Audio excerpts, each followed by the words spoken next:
Hey guys, it's Corey with the Charleston Property Group.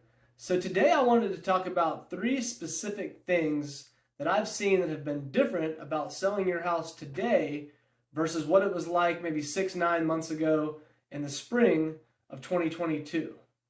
So the first thing I wanted to talk about was preparing your house for sale.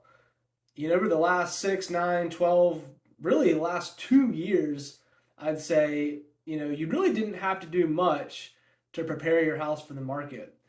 Even some of the homes that needed a good amount of work, that weren't pristine, that just really needed a lot of TLC, were selling pretty quickly due to low inventory and high buyer demand.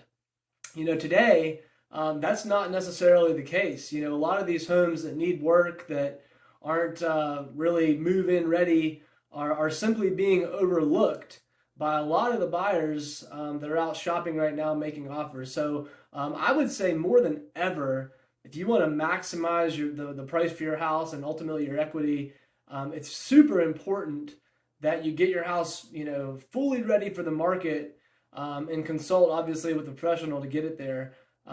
Staging, whatever you can do to make your house present in the absolute best light is super important today.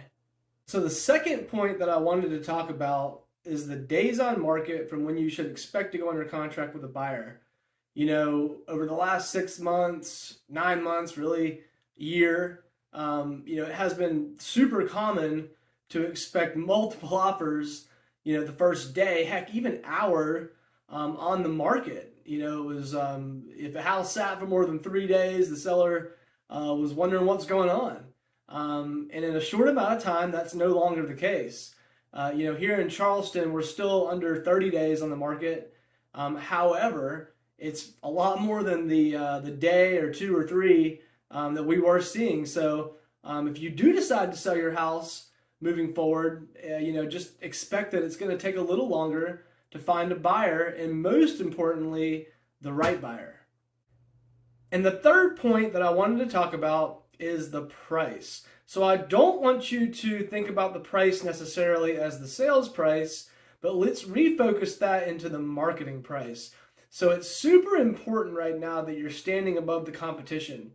Even though inventory is still relatively low, since buyer demand's dropped off so significantly, it's very important that you stand way at the top of the competition. So price really sets the message to the market on your motivation and kind of where you're going to stand. So if a buyer maybe wants to see 10 houses, or they're interested in 10 houses, maybe the top 5 are going to be ones that are priced the best. So it's super important right now that you analyze kind of where we've been, and price your house accordingly. And don't price it out in left field, because you're really not going to get a lot of action. It's going to sit on the market, and ultimately there are buyers and they're going to choose another home. So again, price, think about it as your marketing price and the message that you want to set to the buyers out there that are writing contracts today.